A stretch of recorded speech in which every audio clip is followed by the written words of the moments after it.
Vamos a compartir.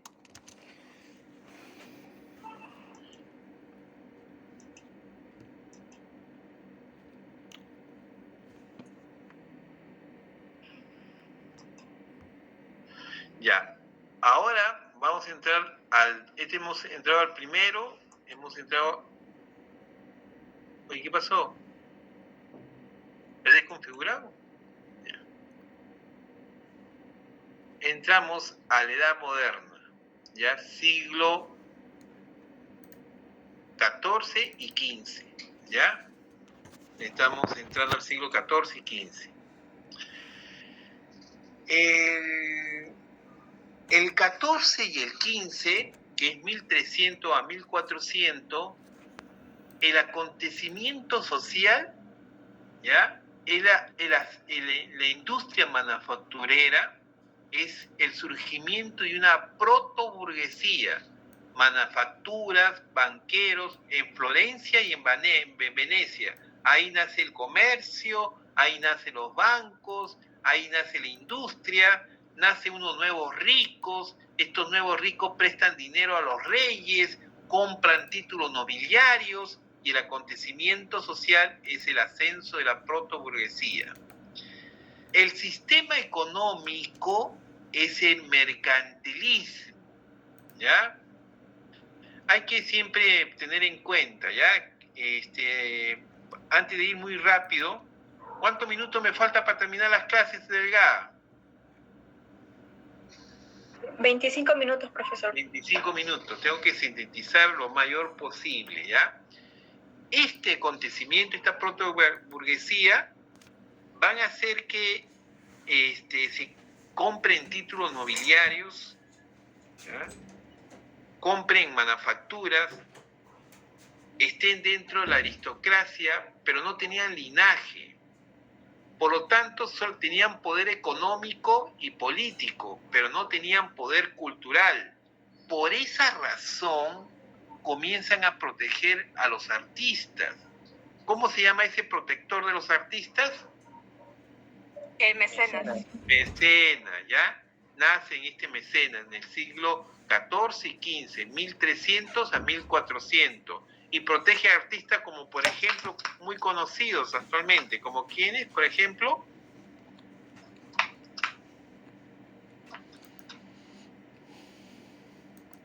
a ver, los grandes artistas de los museos. Miguel Ángel, Rafael. Rafael, muy bien. ¿Qué más? Falta uno. Da Vinci. Da Vinci, Leonardo da Vinci, muy bien. ¿Quién es el que habló? Melissa Ángeles, profesor. Melissa Ángeles.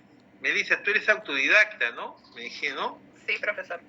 Ah, muy bien, esa es una de las características que no,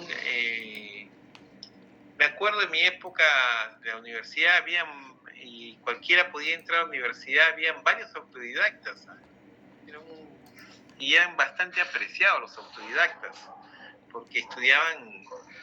Mariátegui fue autodidacta, Marco Aurelio de Negro fue autodidacta, Virgilio Roel fue autodidacta. Había muchos autodidactas en una época del Perú, ¿no?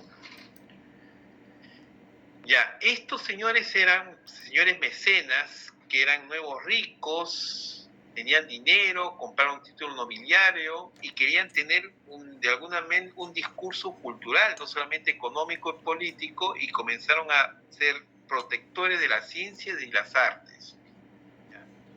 El sistema económico es el mercantilismo, capitalismo, un control del Estado monárquico, de la industria y el comercio, ¿ya? Es decir, ahí comenzó a convertirse, como era un gobierno monárquico, el capital, ¿dónde pasaban, creen? ¿Al pueblo o al monarca?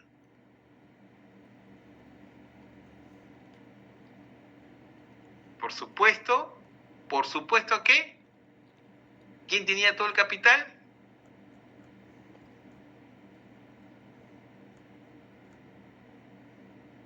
Jóvenes, ¿quién tenía todo el capital?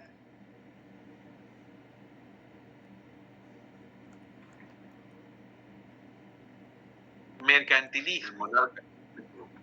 ¿El qué?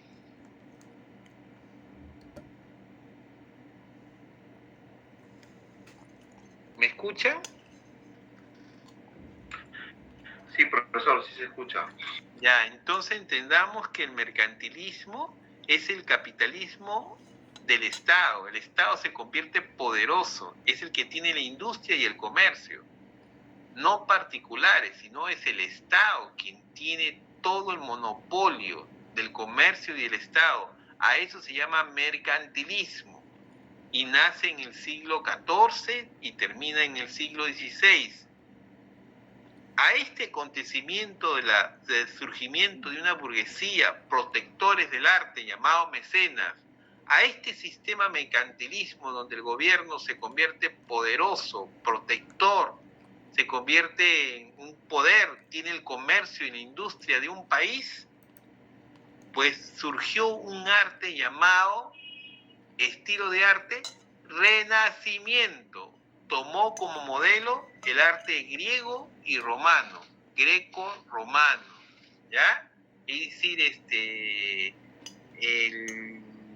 es un nueva, la burguesía, la protoburguesía, propuso volver a sus fuentes históricas, greco-romana, y tomar esto como modelo. Y nace el Renacimiento, miren las arquitecturas romanas, griegas, arco de medio punto, columnas dóricas, esculturas casi griegas, a veces desnudas también, ¿ya?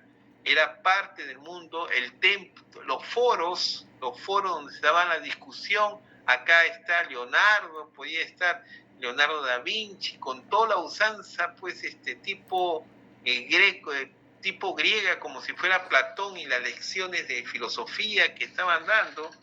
Eso también era el lugar de la academia, formó un espacio llamado la academia, de ahí vienen las escuelas académicas, ¿no? Donde se forma el pensamiento filosófico. Entonces, el estilo de arte se llama del siglo XIV y XV, y la época se llama Edad Moderna, ¿ya? Ya no estamos en una modernidad producto de un serio acontecimiento, una nueva clase social, una nueva economía que se llama mercantilismo. El Estado se convierte poderoso y se llama moderna porque cambia ya no solamente el artista, renace el mundo greco-romano, de ahí viene la palabra renacimiento, pero el artista por primera vez ya no es un albañil. Aquí en la modernidad el artista hace obras de arte y hace obras singulares, no parecidas unas con otras. Por eso que recién en el Renacimiento se comienza a firmar las obras. Es el individualismo. Ya no está en una fábrica, ya no está en un gremio haciendo sus obras, sino está en su taller individual, protegido como artista de los mecenas. Esa es la característica, ¿ya? Por eso se le llama también edad moderna. El pensamiento que defiende esa época es el pensamiento, el humanismo. Es un movimiento intelectual donde se da preferencia al estudio de los clásicos. Se estudia a Platón, a Sócrates, y se hace descubrimiento. Dice, hay que perfeccionar la naturaleza. Los griegos se inspiraban del orden de la naturaleza. Nosotros la perfeccionamos, la convertimos mucho más bella de lo que incluso está en el mundo natural, ¿ya? Y el rey, el gobierno, se llama absolutista, ¿ya? No solamente controla todo el aparato del Estado, controla el poder político, judicial y económico, como Juan II de España, ¿no? Eso es un control absoluto.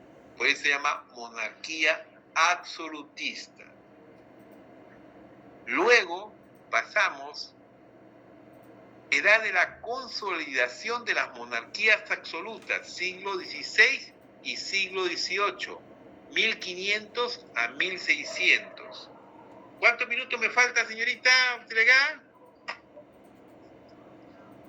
17 minutos, profesor. 17 minutos. Acá tomen todos su concentración en los últimos 17 minutos.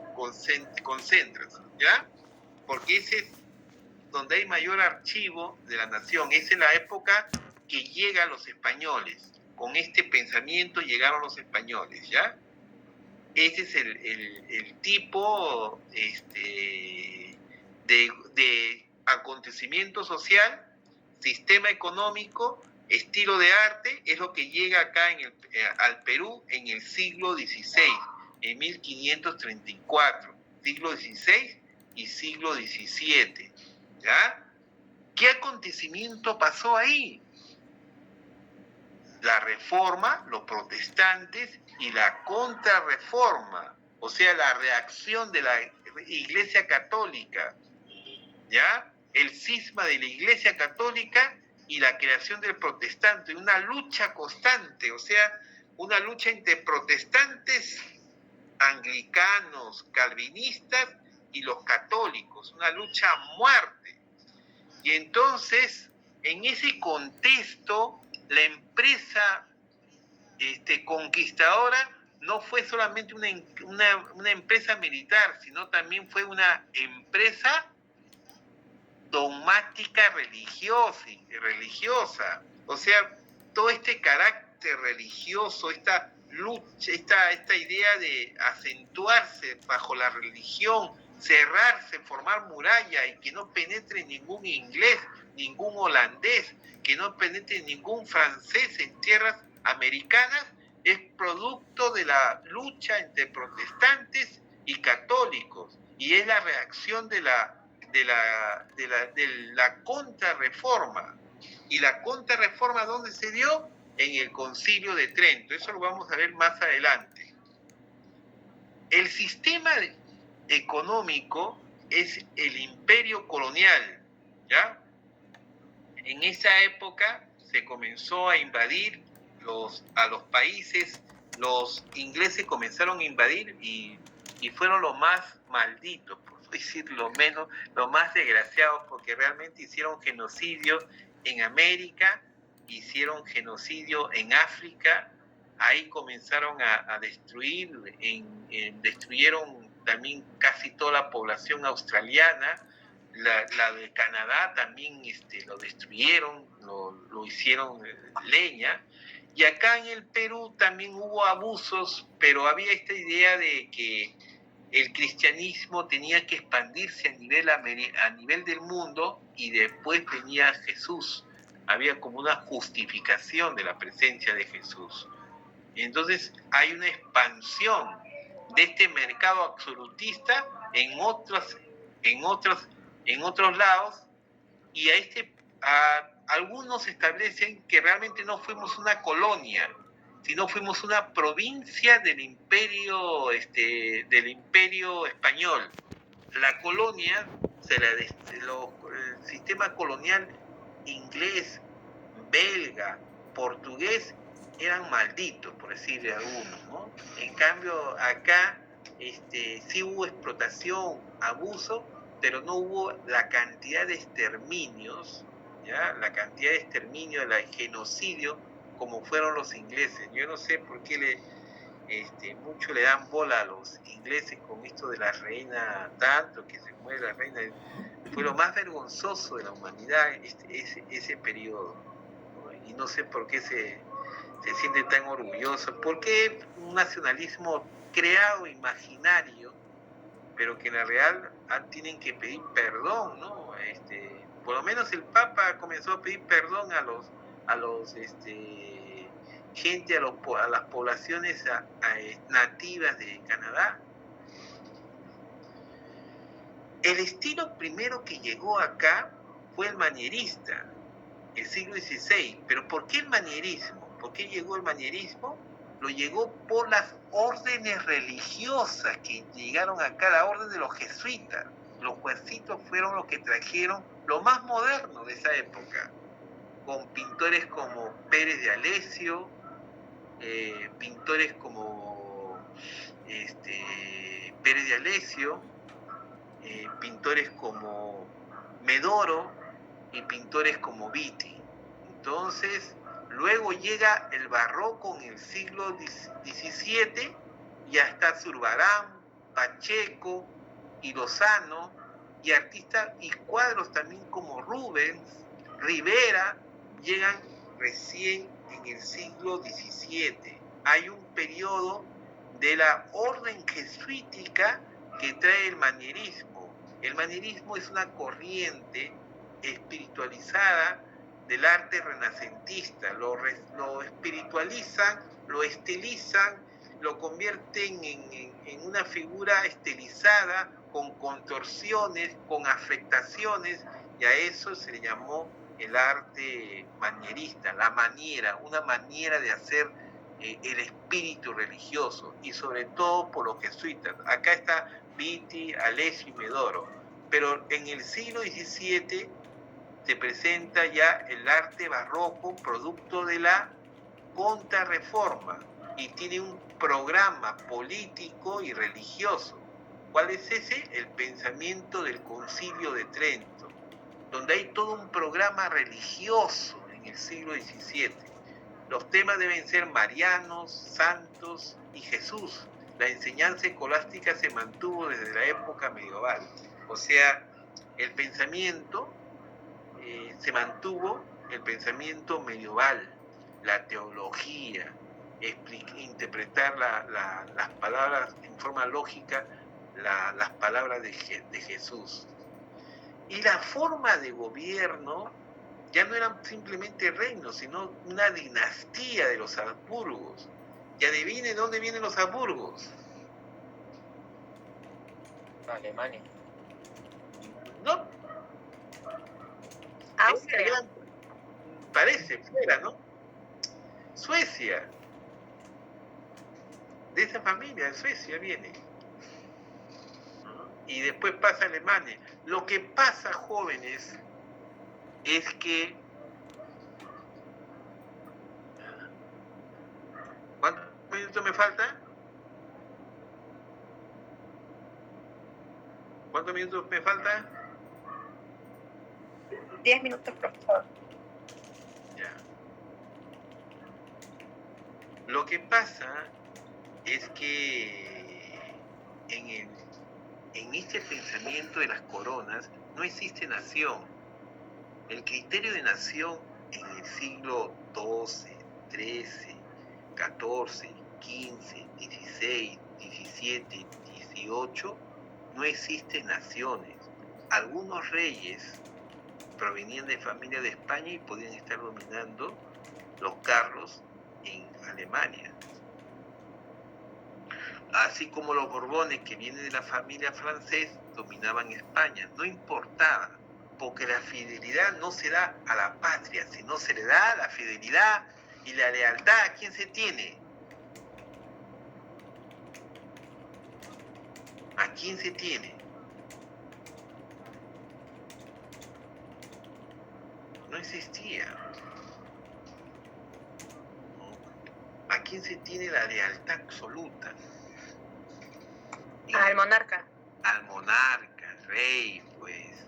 Por eso al rey, y no hablan de Lima. Muchos, ahí hay que aclarar, pues sí se conoce la ciudad de Lima, se le considera una provincia, pero no hay nacionalismo del Perú ni de Lima. La religión dice Santa Rosa de Lima, ¿no? Pero bueno, es el lugar. Pero Santa Rosa, cuando salió a arengar, dice, hay una parte de Santa Rosa de arengar ante la invasión inglesa acá en tierras americanas, en defensa, incluso entregando su vida a Santa Rosa, era por fidelidad al rey, no a Lima como tal. No había naciones, no había nacionalismos en la época eran los reinos y las provincias quienes eran los súbditos de la religión. ¿Se entendió? Vamos a volver unos minutos al anterior.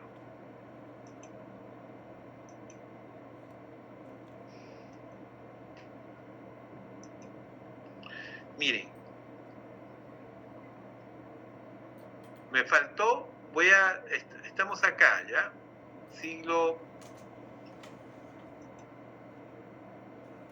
Acá está la época medieval, siglo XIV y XV. Estamos en el Renacimiento, hemos llegado a la monarquía absoluta 1500, ¿ya? Y acá está la forma dinásticas.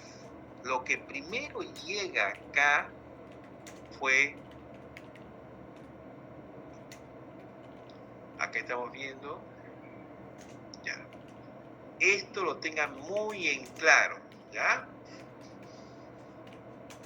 Cuando llegan los españoles, señores, estamos llegando a una época de reforma y contrarreforma. Pero como nosotros no tenemos nada que ver con la reforma, lo que llegó acá es el pensamiento contrarreformista. ¿Qué implicó en el arte? Cambios. Implicó que ya Cristo no se representara como si fuera Moisés, parecía un fisicoculturista. Ahora Jesús representaba, se humanizaba, era mucho más, se identificaba con su pueblo. Jesús estaba yacente en procesiones. Jesús era famélico, un hombre que se le veían los huesos, las llagas borboteando, las bocas cerradas, los ojos sanguinolientos. Eso era Jesús, ¿ah? Que tú vieras, te produciera piedad, era la cuestión escenográfica, era el show que se presentaba. Ese es el acontecimiento de la contrarreforma. Y el sistema económico de los imperios, el imperio que vino, era un imperio fundamentalmente con una política no solamente militar, sino también religiosa. El carácter ortodoxo, el carácter militante, por eso fueron las iglesias militantes a hacer actitudes misioneras acá en América, y a la vez también que una explotación terrible a los indígenas.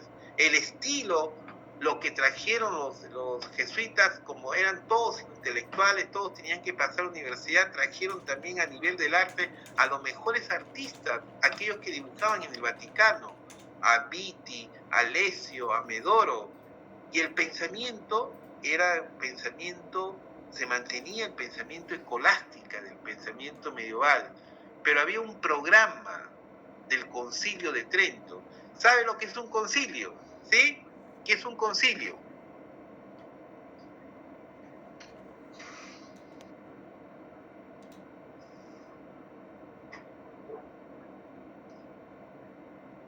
A ver, ¿qué es un concilio?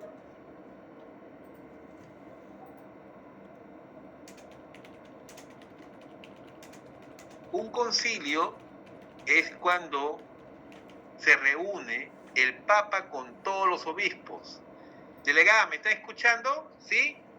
Mirano.